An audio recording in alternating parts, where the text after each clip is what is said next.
بھی ہاتھ سے بھی اور شوق سے بھی مثال میں شوق سے تو وہ کرتے ہیں نہیں وہ کر کے خدا کی ہوگی شوق سے تمہارا نہیں جاتا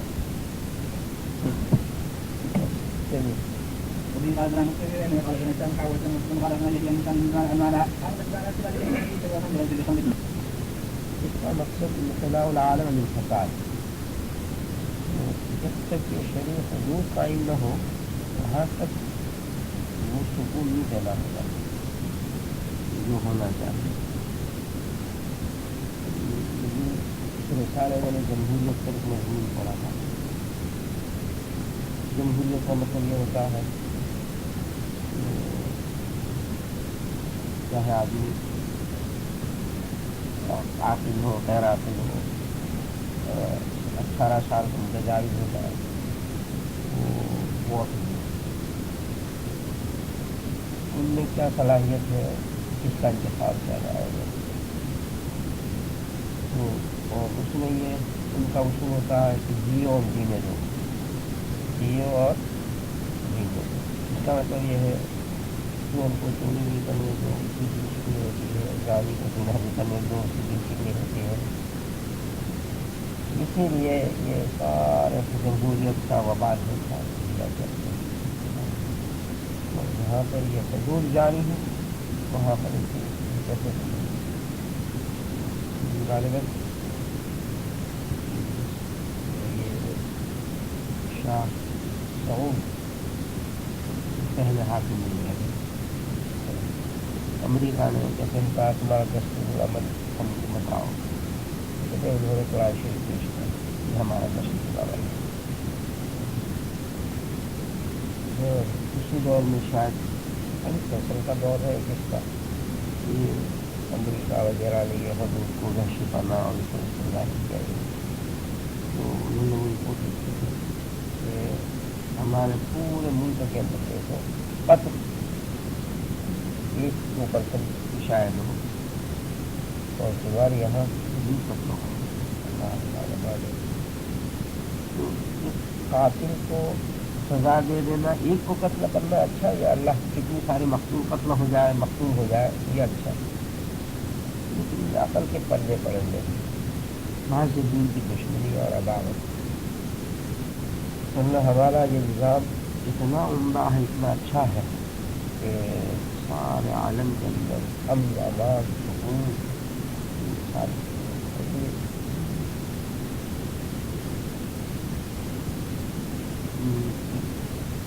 غالباً بادشاہ گزرے ہندوستان کی حکومت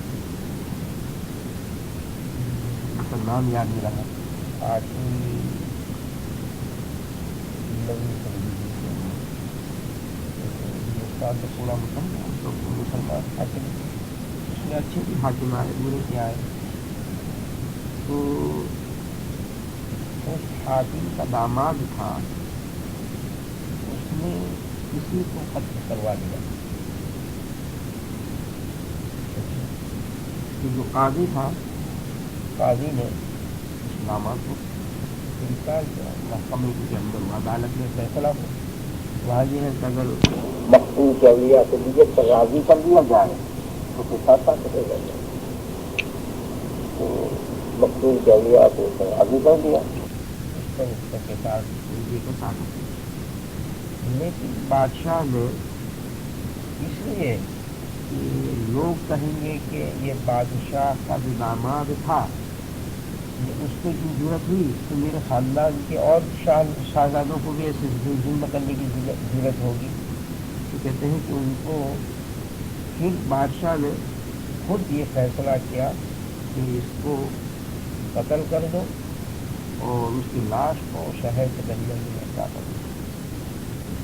داماد کیسا انصاف تھا. بعض بادشاہوں کے حالات پڑتے ہیں بڑے عجیب و غریب ہوتے ہیں. بادشاہ ہے لیکن یہ ہے کہ ان کو یہ مال دولت کی کوئی بو لگی نہیں. اورنگزیب رحمۃ اللہ علیہ زبردست بادشاہ ہندوستان کے ہے عالمگیر فتح عالمگیر رسوائی ہے. یہ وہ حکومت سے کیسا نہیں رہتے تھے قرآن شریف کی کتابت کرتے تھے ان سے جو کچھ مزدوری ملتی تھی اسی میں سے کھاتے تھے، اور ان کے بارے میں ہے کہ انہوں نے قرآن مجید بڑی عمر میں لکھ دیا. جس سال انہوں نے یہ حفظ قرآن کیا اس کی تاریخ کسی نے نکالی تھی نہیں سنقری کا فلاط اس آیت سے ان کا وہ سن حفظ کرنے کی ابتدائی تاریخ عدد نکالو، اور جس روز پورا کیا اس کی کسی نے تاریخ نکالی اس کی لڑکن بات. تو یہ ہمارے بادشاہ بھی بات ایسے ہوئے ہیں کہ سب کے بڑی بات. اچھا خواجہ باقی اللہ رحمۃ اللہ علیہ ان کے زمانے کے ان کے دور کے اندر دہلی کا بادشاہ تھا سلطان اعظم اشعار خواجہ باقی اللہ رحمۃ اللہ علیہ تھا، وہ مرید بھی تھا اور ان کی طرف سے خلافت بھی تھی. خواجہ باقی اللہ رحمۃ اللہ علیہ کا انتقال ہو گیا تو انہوں نے وصیت یہ لکھی کہ میری جنازہ کی نماز وہ شخص پڑھائے گا جس کے اثر سے قبل کی 4 رکعت سنت غیر معطلہ کبھی فوت نہ ہوئی. کیا شرط لگائی؟ تہجد تو پابند بہت مل جائے گی، ایسے آدمی کو تلاش کرنا کہ اثر سے پہلے کی 4 رکعت پوری زندگی میں کبھی نہیں ہوئی. تو وہ وصیت دفعہ لگ چکی تھی یہ سلام. تو التمس بادشاہ ہو کر اور کہا کہ میرے شیخ نے اگر یہ راز نہ کھولا ہوتا تو یہ راز کسی کو معلوم نہیں ہے، لیکن ایک مرحوم میرے شیخ نے یہ راز کھول گئے، میرے مجبور اس راز کو جا دیا. ایسا مبارک اور پاک دور تھا لیکن بادشاہ کے اتنی پابندی.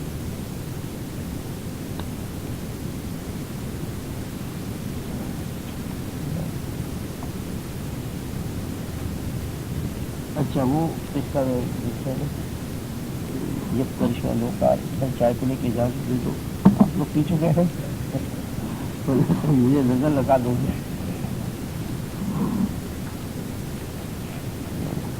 وہ قصہ سنا ہوتا کہ تمہاری توجہ قصے کی طرف نہ رہے، چائے کی طرف نہ رہے. چائے پی چکے ہیں سب لوگ، افطاری کے بعد پیتے ہیں. قصہ اصل میں بہت لمبا ہے، شاید آپ لوگوں نے کہیں پڑھا بھی ہوگا سنا بھی ہوگا تاریخی کتابوں میں. سماج شیخ نور علام القدہ نے بھی آپ بھی تھی کے اندر مستقل سے لکھا ہے. وہ یہ ہے کہ اصل میں وہ مرض جو قلبی ہیں اتنے خطرناک ہیں کہ وہ ساری عبادتوں کو دھو ڈالتے ہیں. 2 مرض بہت خطرناک، ایک ہے تکبر اور دوسرا ہے عجب. دونوں میں فرق یہ ہے کہ تکبر کے اندر آدمی اپنے آپ کو بڑا سمجھتا ہے اور اللہ کی دوسری مخلوق کو حقیق سمجھتا ہے، اس کا نام ہے تکبر. اچھا، اور یہ اتنا خطرناک مرض ہے کہ یہ چوری ہوئی، زنا ہوا. حضرت شیخ رحمۃ اللہ علیہ ایک بڑی اچھی تقریر فرماتے تھے. انہیں فرماتے تھے کہ گناہ 2 قسم کا ہے، ایک ہے شیطانی گناہ اور دوسرا ہے شہوانی گناہ. شیطانی گناہ جو ہے یہ تکبر کی لائن کا اور عجب کا، اور یہ شیطانی گناہ جو ہے اس سے آدمی توبہ نہیں لیتی. اس کے بارے میں یہ ہے لا يدخل الجنة من كان في قلبه ذرة مثقال ذرة من کبر. پڑھ چکے ہوں گے آپ سیاح کے اندر ہے یہ کہ رائے کے دانے کے برابر بھی کسی کے اندر تکبر ہوگا وہ جنت میں داخل نہیں ہوگا. اور وہ زنا کے بارے میں تو دخل الجنہ وإن زنا وإن سرق، ابو ذر رضی اللہ عنہ کی روایت ہے وإن زنا وإن سرق، اگر چوری کی زنا کی جنت میں داخل ہوگا. اس لیے معلوم ہوا کہ تکبر ایک شیطانی گناہ ہے اور یہ ام الامراض ہے. اچھا. اور دوسرا شہوانی گناہ انسان سے غفلت سے نفسانی شہوت سے صادر ہو جائے، یہ گناہ بھی بحیثیت گناہ کے بہت بڑے ہیں، لیکن بالنسبت الی التکبر الی الکبر یہ اتنے سخت نہیں ہے. تو جو شیطانی گناہ ہے وہ تکبر کے لائن کے ہے، یہ بہت خطرناک ہے. اور دوسرے گناہ جو شہوانی لائن کے ہیں، چوری زنا وغیرہ، یہ شہوانی لائن کی توبہ سے اللہ تعالیٰ کے سامنے آدمی دل گرائے ہوئے یہ معاف ہو جاتے ہیں. جیسے کہ آدم علیہ السلام سے بھی قصور ہوا، غلطی ہوئی، بھول ہوئی، وہ دانا کھا لیا ممنوع. شیطان نے بھی اللہ کے حکم کا انکار کیا، وہ سجدہ کرنے سے انکار کر دیا. لیکن آدم علیہ السلام سے جو قصور ہوا ہے وہ ایک اللہ کے حکم کو ٹوٹا ہے، ایک بھول ہو گئی، قصور ہو گیا. تو آدم علیہ السلام کی توبہ جو ہے وہ قبول ہوئی، اور قرآن نے بھی توبہ کی قبولیت ہو گئی، ربنا ظلمنا انفسنا واقعی. لیکن جو شیطان کا گناہ تھا وہ ہمیشہ کے لیے مبنی ہو گیا. اچھا، یہ تمہید ساری قصے کی سنا رہا ہوں، اصل قصہ تو بعد میں ہے. یہ تو ہوا تکبر. سمجھ گئے؟ تکبر میں کیا ہوتا ہے؟ اپنے آپ کو بڑا سمجھنا اور دوسروں کو حقیر سمجھنا. اس کو ام الامراض کہا جاتا ہے مشاہد میں. اور اس کا وہ قصہ اخروٹ والا سنایا تھا، یاد ہے؟ ابھی کل پرسوں سنایا، جو ایک اخروٹ مارے اس کو ایک جوتا مارے اس کو ایک اخروٹ دوں گا، دو مارے اس کو دو دوں گا. پھر ان کو جنید بغدادی رحمۃ اللہ خانقاہ میں سے نکال دیا تھا.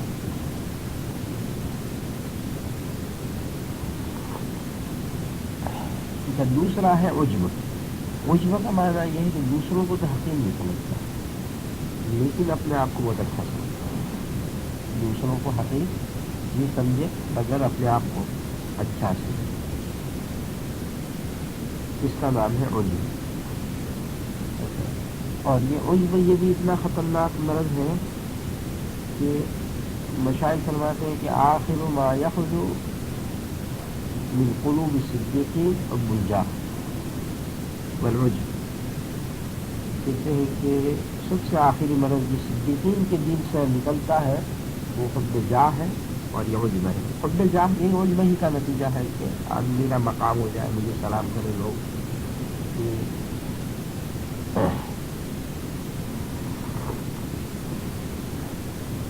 تو یہ عجب اور تکبر یہ اتنے خطرناک مرض ہے کہ انسان کی برسوں کی کرائی جو ہے وہ ضائع ہو جاتی ہے. اسی لیے جو آدمی اپنے طور پر مجاہدہ کرتا ہے، جو کسی شیخ سے بیعت نہ ہو اور اپنے طور پر، تو وہ ظاہر کے اندر صوفی لمبی لمبی عبادت پڑھنے والا یہ بن جاتا ہے، لیکن شیطان جو ہے اس کے اندر ہی اندر یہ کبر کو بڑھاتا ہے اور وہ دوسروں کو خاطر میں نہیں دیتا. میں بہت بڑا بزرگ آدمی، میں بہت پڑھنے والا، اور دوسرے لوگ اس کو دیکھیں تو اس کو حقیر سمجھیں. تو یہ سب کچھ کرانے کے بعد جو ہے شیطان ظاہر کر دیتا ہے. لیکن مشائخ جب دیکھتے ہیں کہ کسی کے دل کے اندر یہ کبر ہوا ہے یا عجب ہوا ہے تو اس کا وہ علاج ایسا کر دیتے ہیں کہ ہمیشہ کے لیے اس کی کٹ ہو جاتی ہے اور آدمی مقبول بارگاہ ہو کر اللہ کے آگے چلا جاتا ہے، ورنہ ان عبادات کے باوجود بھی ہو جاتا ہے. تو دوسری صدی ہجری کا واقعہ ہے. شیخ ابو عبداللہ انوسی رحمۃ اللہ علیہ بہت بڑے شیخ تھے، اور ان کی کئی خانقاہیں تھیں، ہزاروں حدیث زبان پر زبانیات کی، بہت بڑے محدث تھے، اور قرآن کریم کو 7 قراءت کے ساتھ پڑھ سکتے تھے. تو اس زمانے میں ان کے خادم خاص تھے علامہ شبلی رحمۃ اللہ علیہ. اس لوگ پڑھا کہ نہیں کس طرح پڑھا ہو بتاؤ. نہیں آپ نے پڑھا، اگر کیا بھی دی آپ نے پڑا؟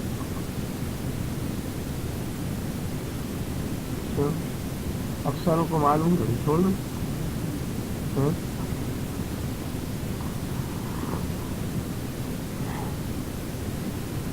بہرحال میں تھوڑا مختصر کر کے سمجھا دوں کیونکہ پڑھ چکے ہیں حضرت رحمۃ اللہ کی عابدی میں بھی آ چکا ہے، وہ مستقل ہوتا ہے، یہ سارا بھی ہے. لیکن بہرحال وہ ان کے بہت بڑے اللہ کے ولی اور ان کے کئی خلفاء اور ان کی بہت سی خانقاہیں جو تھی. ایک دفعہ یہ سفر کر رہے تھے، ان کے ساتھ مریدین کا مجمع تھا ساتھ ساتھ. سفر کے درمیان کہتے ہیں کہ ہمارا گزر بات کفر پرستی، صلیب پرست، آگ پرست یعنی آگ کے پوجنے والے ایسے ان کے پاس سے بھی گزرا ہمارا. پھر ہم لوگ ایک جگہ گئے، وہاں کنواں تھا، کنویں سے لڑکیاں پانی بھر رہی تھی. اتنے میں شیخ کی نظر کہتے ایک حسین و جمیل لڑکی پر پڑ گئی.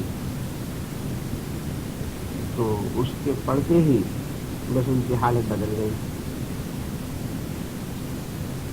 3 دن تک شیخ نہ بولتے ہیں نہ کچھ کرتے ہیں.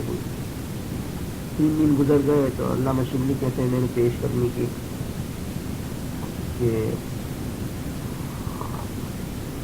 حضرت یہ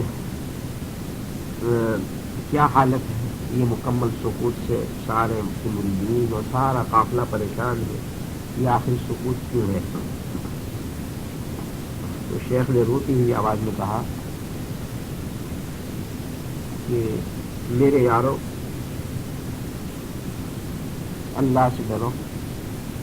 مجھ پر یہ کیفیت ہے کہ جس لڑکی کو میں نے دیکھا تھا اس کی محبت میری رگ و پے میں جو ہے بالکل پھیل گئی ہے. اس لیے میں کسی طرح اس جگہ کو چھوڑ کر میں آ نہیں سکتا. انہوں نے بہت سمجھایا کہ آخر حضرت ہم کیا منہ لے کر جائیں گے، یہ کیسا.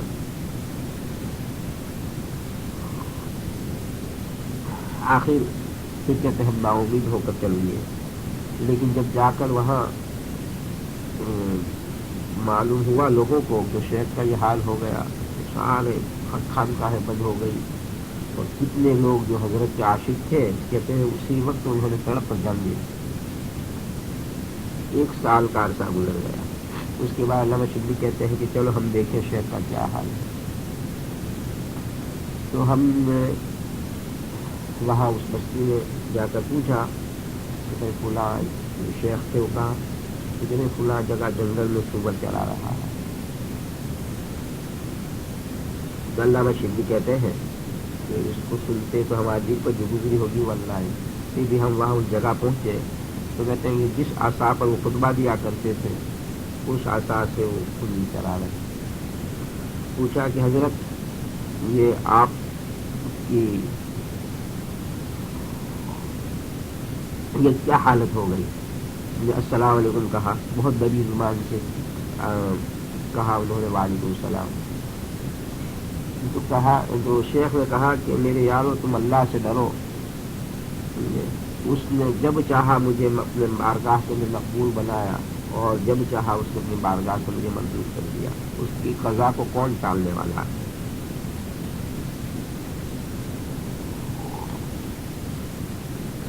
اور یہ کہہ کر کے میرے شیخ بھی روئے اور ہم بھی روئے.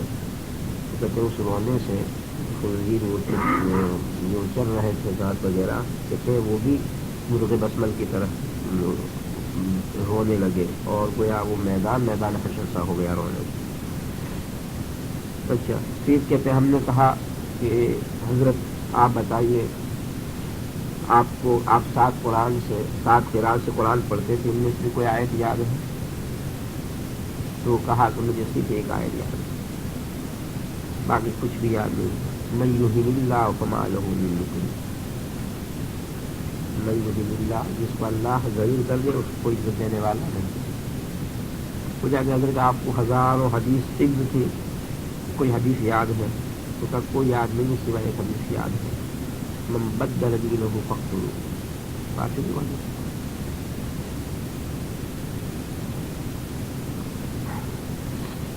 تو کہتے ہیں کہ اس کے بعد پھر ہم نا امید ہو کر ہم واپس ہو رہے تھے، اتنے میں لہر تھی۔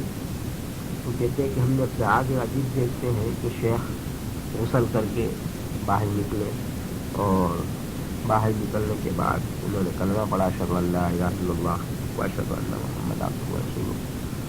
تو کہتے ہیں اس کے بعد شیخ سے ملے اور شیخ نے بھی قبول اسلام کیا، بہت خوش ہوئے، بہت خوش ہوئے، ہمارا قافلہ بھی۔ پھر ہم نے پوچھا کہ حضرت اس اطلاع کی کوئی وجہ بھی ہے؟ تو کہا کہ ہاں اس کی وجہ ہے۔ وہ وجہ یہ ہے کہ جب ہم ان بت پرست اور صلیب پرست اور آگ پرست، آتش پرست کے پاس جب ہم گزرے تھے، اس وقت میرے دل کے اندر آیا تھا کہ یہ کیسے کمینے اور بیوقوف قسم کے لوگ ہیں، کمبخت، کہ یہ اللہ کے غیر کو پوجتے ہیں اور ہم اللہ کی عبادت کرتے ہیں۔ تو اللہ کی طرف سے غیب ایک ندا آئی، اچھا یہ ایمان بھی تمہارے اختیار کی چیز ہے کہ میرے بندوں کو تم حقیق سمجھتے ہو، جاؤ تم کو ہم مزہ چکھاتے ہیں۔ یوں کہتے ہوئے میں نے محسوس کیا کہ میرے قلب سے کوئی پرندہ سا اڑ گیا، یہ جو اڑ گیا وہ ایمان تھا۔ تو اس کی وجہ سے یہ آزمائش پیش آئی۔ کہتے ہیں اس کے بعد پھر شیخ کو وہی علوم سارے حاصل ہو گئے، وہ قرآن پھر یاد ہو گیا، اور پھر وہی خانقاہ زندہ ہو گئی، اور پھر شیخ کا دور کے اندر وہی مقبولیت تھی، وہ علوم و معارف، کیونکہ آزمائش کے بعد تو انسان کا خوف اور یہ چیز بہت بڑھ جاتی ہے، پھر علوم کے علوم معارف بھی شیخ کے بہت بڑھ گئے۔ یوں ایک عرصہ گزر گیا، اتنے میں وہ جس لڑکی سے پیغام دیا تھا، اس لڑکی نے خواب کے اندر دیکھا کہ تم کو اگر شیخ ان کے پاس جانا ہے، ان سے نکاح کرنا ہے، تو ان کا دین قبول کرو۔ تو کہا ان کا کیا دین ہے؟ تو کہتے ہیں فلاں دین ہے۔ تو کہتے میں کیسے پہنچ سکتی ہوں؟ تو کہا کہ میرا ہاتھ پکڑو۔ میرا ہاتھ پکڑا تو کہتے ہیں لڑکی کہتے میں حیران میں دیکھ رہا ہوں کہ دریائے دجلہ کے کنارے ہوں بالکل، اور یہ کہا کہ شیخ کو سلام کہہ دینا کہ آپ کے بھائی خضر نے یہ سلام کہا۔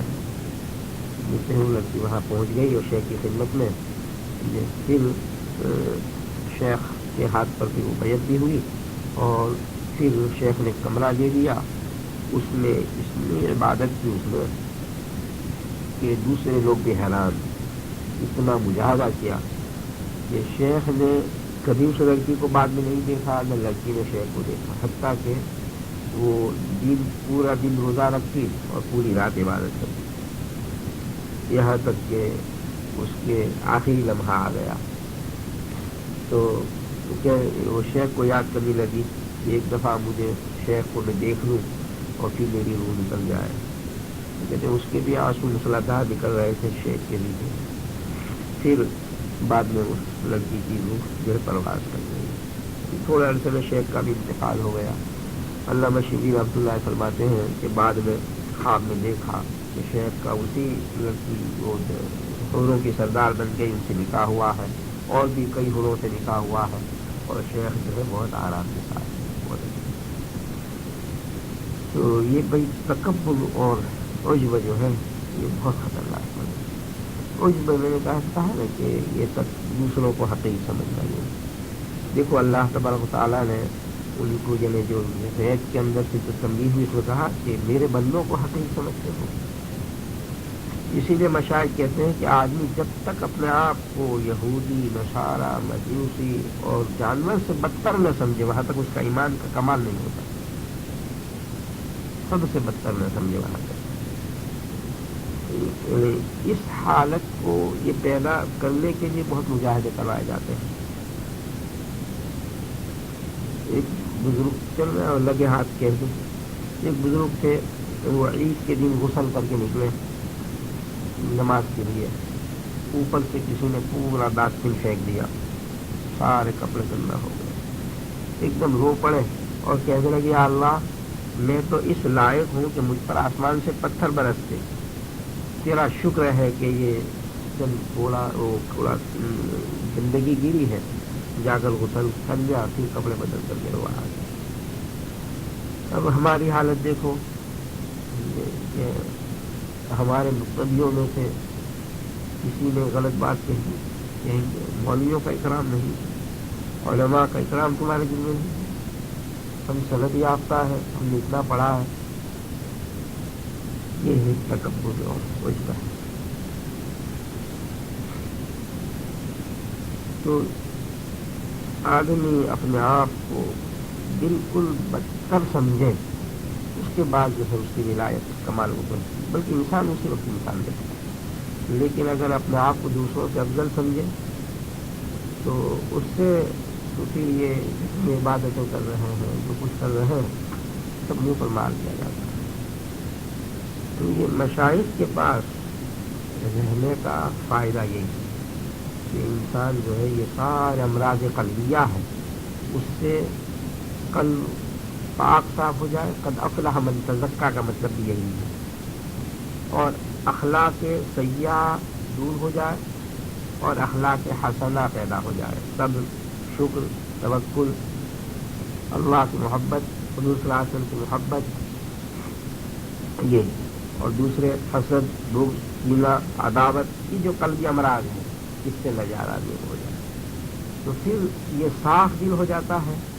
تو یہ جو پہلا آدمی جب تک اپنے قلب کی صفائی کرتا ہے اس کو کہتے ہیں سیر اللہ، کہ اللہ کی طرف یہ سیر ہے، اس کے لیے وہ آدمی اپنے آپ کو گویا صاف کر لیتا ہے۔ اب اس صفائی ہو گئی، اخلاق حمیدہ ہو گئے، سیر فی اللہ، اب اللہ تبارک تعالیٰ کی تجلیات اس کے دل پر پھر واضح ہوتی ہے، پھر اس کی نماز قیمتی، اس کی تلاوت قیمتی، اس کا کسی سے ملنا یہ قیمتی، ہر چیز جو ہے وہ قیمت اور وزنی ہو جاتی ہے، ہر چیز۔ اور عبادت جو ہے یہ آپ 5 وقت کی، اس کا وزن اللہ کیا ہو جاتا ہے، بلکہ اس کی زندگی کی حالت ہوتی ہے ان صلاتی و نسکی و محیائی للہ رب العالمین، اس کی ہر نقل و حرکت جو ہے اللہ کی رضامندی کے تابع ہو جاتی ہے۔ تو یہ پاک صاف اپنے آپ کو کر لیں، اخلاق سیئہ دور ہو جائے، خصائل رذیلہ تو ختم ہو جائے اور اخلاق حمیدہ پیدا ہو جائے، اور اس کے بعد پھر انسان کے لیے بے پناہ ترقی آتی ہے دنیا کے اندر ہی، اس کے اوپر پھر علوم جو ہے وارد ہوتے ہیں، اور اللہ تبارک تعالیٰ کی طرف سے ہر گھڑی ایسی ایسی نعمتیں اور ایسے ایسے فتوحات دل پر وارد ہوتے ہیں کہ وہ اس کے مقابلے میں یہ دنیا اور آخرت اس سب کو گویا وہ کچھ نہیں سمجھتا، اور اس کو دل کا بادشاہ ہوتا ہے۔ میں نے جیسے کہا کہ وہ ابن تیمیہ کے قید میں یہ کہ مجھ کو یہ دنیا والے کیا نقصان پہنچا سکتے ہیں جبکہ میری جنت میرے ساتھ ہے۔ تو یہ اللہ نے انسان کے اندر ہی ساری خزائن رکھے ہیں، بہت، ہمیں باہر جانے کی ضرورت نہیں ہے، انہی خزائن کو بیدار کرو تو، اور ہر آدمی کے اندر اللہ تعالیٰ نے تعلق مع اللہ کی صلاحیت رکھی۔ دیکھو آپ لوگوں کو یہ بات سنتے وقت اللہ کا خوف اور اللہ ہمارے ساتھ ہے یہ ساتھ پیدا ہو جاتا ہے، ایک لمحہ، ایک لمحے کے اندر، تو جس کو معیت الہی اسی کو کہتے ہیں، اللہ ہمارے ساتھ ہے، اور اتنا درجہ ہر عام آدمی کو بھی حاصل ہے، لیکن اس کے دوام کے لیے یہ مجاہدات کروائے جاتے ہیں، جس کو کبھی ان بزرگوں کے واقعات، کیونکہ بزرگوں کے واقعات کے سننے سے اللہ کی رحمت ان کے ذکر سے اترتی ہے، تو اس رحمت کے نزول کی بنا پر ہم سب کے دل جو ہے بہت نرم ہو جاتے ہیں، اور ہم کو یہ دنیا سے اور یہ گناہوں سے دلچسپی گویا اس آن تو ختم ہو جاتی ہے، اور یہ ہے کہ اللہ میرے ساتھ ہے، یہ تو ہے نا، کیونکہ اگر کسی کا یہ یقین نہ ہو اللہ میرے ساتھ ہے کسی وقت بھی، وہ تو آدمی مسلمان رہتا ہی نہیں۔ تو یہ جو اللہ جو میرے ساتھ ہے، ایک لمحے کے لیے جو آدمی کو نصیب ہو گیا، یہ ہر ایک کو ہے، اس کے دوام کرنے کے لیے کہ ہر وقت یہ معیت الہیہ نصیب ہو جائے انسان کو، وَهُوَ مَعَكُمْ أَيْنَمَا كُنتُمْ، ہے قرآن میں، اللہ تمہارے ساتھ ہے جہاں تم ہو، أَيْنَمَا تُوَلُّوا فَثَمَّ وَجْهُ اللَّهِ، یہ مراقبہ معیت بالکل سارے مشاہدات سے گزر جاتے ہیں، اس کے بعد اخیر میں بتلایا جاتا ہے، اور یہ مراقبہ معیت اس کے حصول کے بعد ہی پھر شیخ دیکھتا ہے کہ اب اس کے اندر کبر اور یہ سارے رضائیں دور ہو گئے، اور اس کا قلب جو ہے یہ اللہ تعالیٰ کی تجلیات کا محل ہو گیا ہے، تو پھر وہ خلافت و اجازت دے دیتے ہیں۔ تو یہ تو یہ طلب نہیں کی جاتی، یہ عطا کی جاتی ہے، اور یہ وہبی چیز ہے، سمجھے، اس طور پر کہ اس حالت پر شیخ جو ہے ان کو من جانب اللہ الہام ہوتا ہے کہ وہ اجازت دے دی جاتی ہے۔ اور اجازت یہ بھی مقصد نہیں ہے زندگی کا مقصد جو ہے تعلق مع اللہ۔ دیکھو، تعلق مع اللہ خلافت نہ بھی ملے لیکن تعلق مع اللہ نصیب ہو جائے تو انشاءاللہ کامیاب ہے۔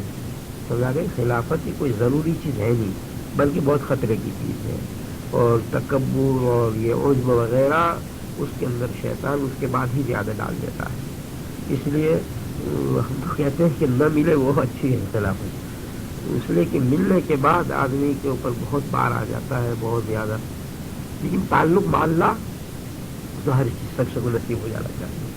تو جس تعلق بعد دفعہ ایسا بھی ہوتا ہے کہ آدمی تعلق مع اللہ اتنا قوی نصیب ہو جاتا ہے جو کسی شیخ کے خلیفہ کو نصیب نہیں ہوتا،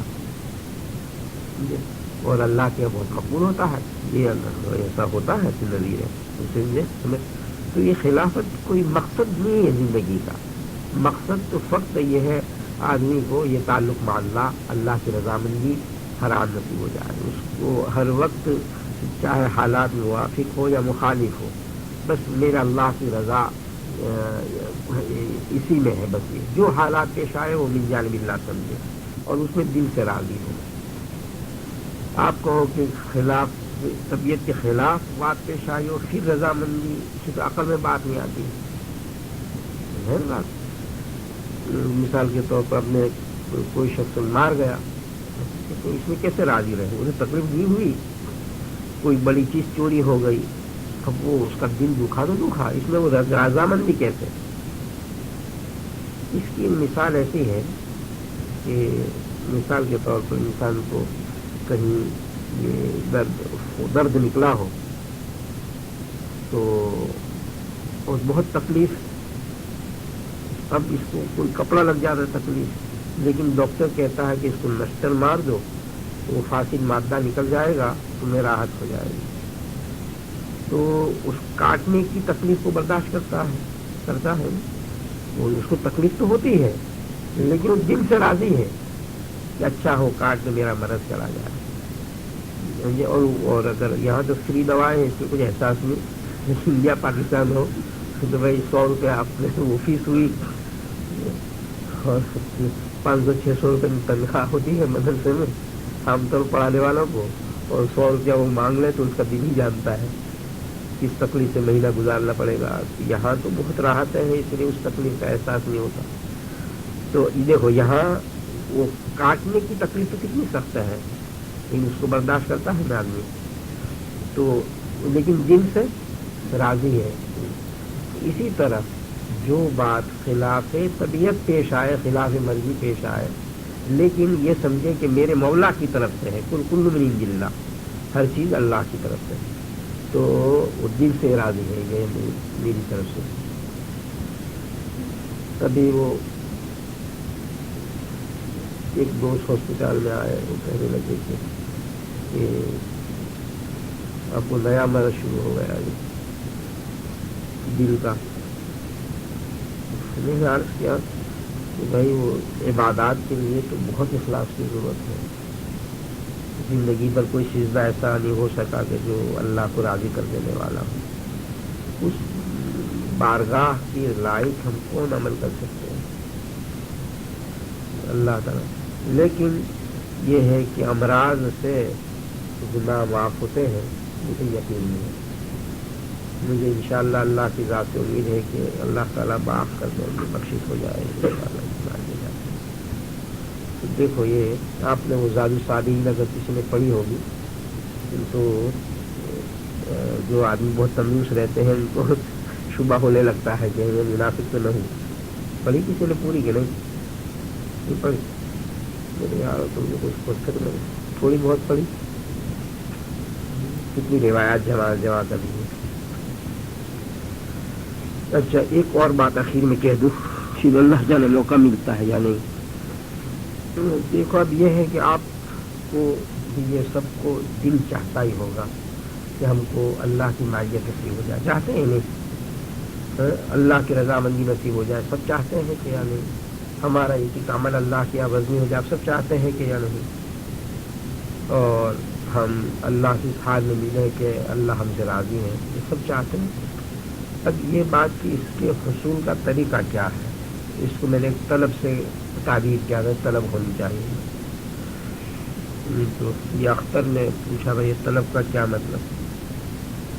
تو اس کے لیے دیکھو، جیسے کہ آپ لوگ ابھی دور حدیث میں ہیں، آپ نے عربی اول پڑھا،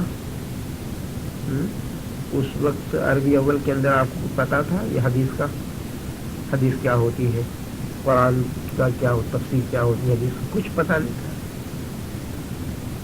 ابھی کے مقابلے میں، اور عربی اول میں آپ تھے، آپ نے عربی اول کی کتابیں پڑھ لی، تو عربی دوسرے درجے میں گئے تو پہلے کی بنسبت ترقی ہوئی، تیسرے میں گئے ترقی ہوئی، اور یوں کرتے کرتے آپ سادسہ میں چھٹے درجے میں پہنچ گئے، قرآن حدیث تک ماشاءاللہ اللہ نے پہنچا دیا۔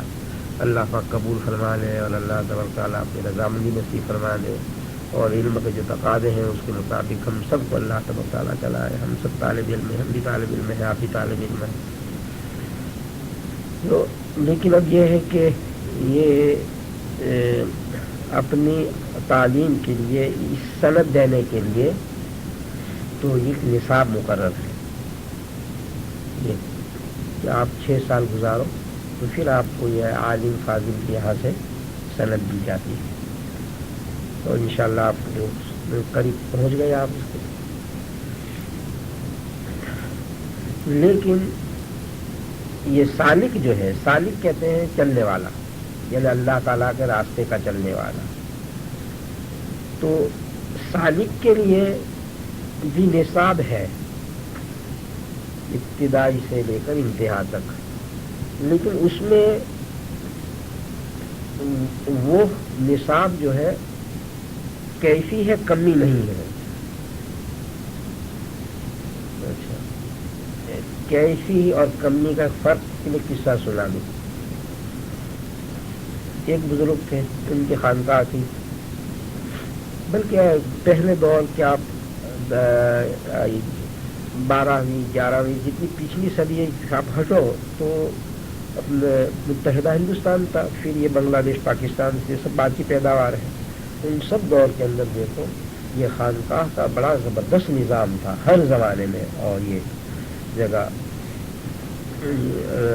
دہلی کے اندر بڑی زبردست خانقاہ تھی، خواجہ نظام الدین رحمۃ اللہ علیہ کی، تو خواجہ باقر اللہ رحمۃ اللہ علیہ مشاہد کی آپ سوانح پڑھو تو آپ کو اندازہ لگا جائے گا کہ اتنے اللہ کے اولیاء تھے اور اس قدر انہوں نے کام کیا اور طالبین تھے، اور یہ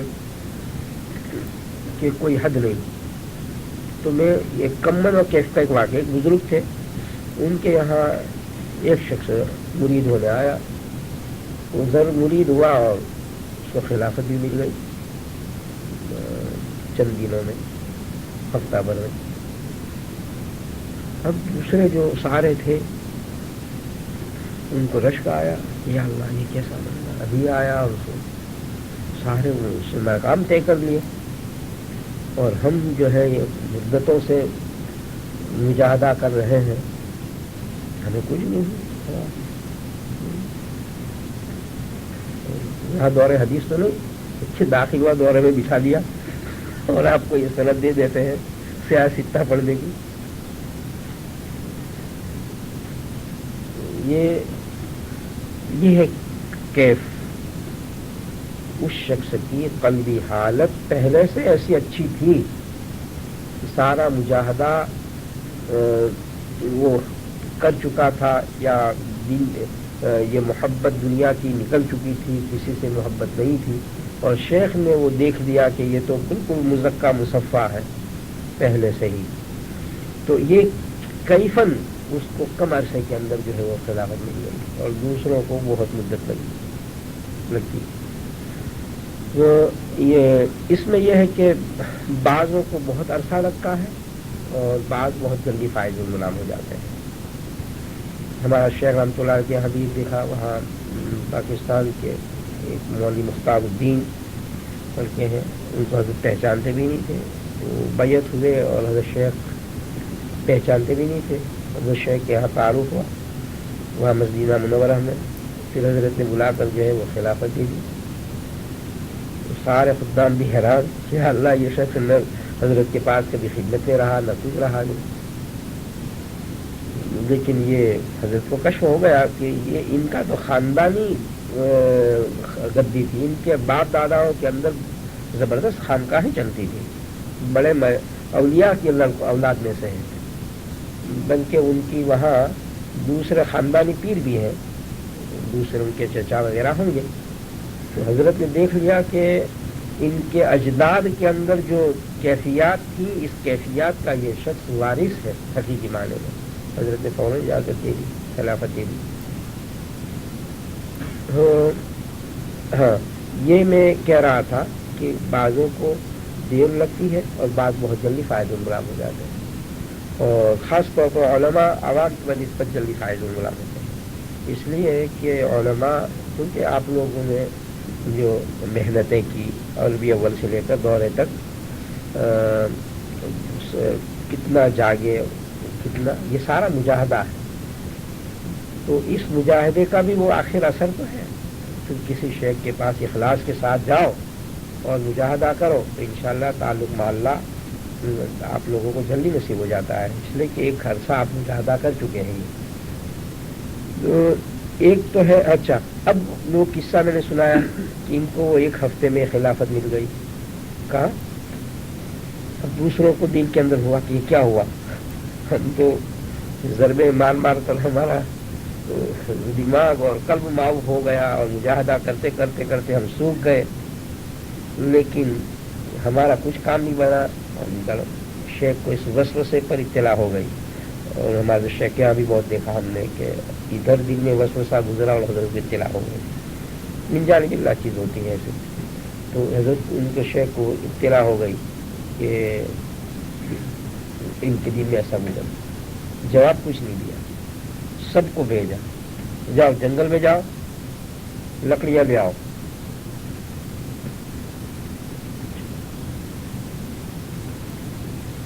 سب کے سب گئے، جا کر سب نے اچھی اچھی لکڑیاں کہتے ہیں کہ شیخ کی کون سی پسند آئے گی، اور جن کو وہ ایک ہفتے میں خلافت ملی تھی انہوں نے کہیں سوکھی لکڑی، کہیں کوڑا کرکٹ گھاس جو سڑ رہا تھا اس کا اتنا سا چہل پراس کر کر کے، کیونکہ سبز کے درخت بہت زیادہ ہوتے ہیں اور خاص طور پر یہ باہر کے موسم ہو، اور ایسے تو بہت کم، تھوڑا سا. دوسرے ساتھیوں نے مذاق بھی اڑایا کہ لو خلیفہ صاحب نے تعمیل حقوق کی حضرت کی. حضرت نے کہا کہ دوسروں نے بڑا کٹھر باندھ کر ثبوت لے آئے، خوب لا کر شیخ کی خدمت میں ڈال دیے. سب نے سب کا دیکھا ماشاء اللہ ماشاء اللہ، آپ سب نے کمال کر دیا. اس پر غصے کم بخت نالائق، یہ تو نے کیا کیا، یہ سڑی گھاس لے آیا. کہنے لگا حضرت کیا کروں، یہ دیا کہ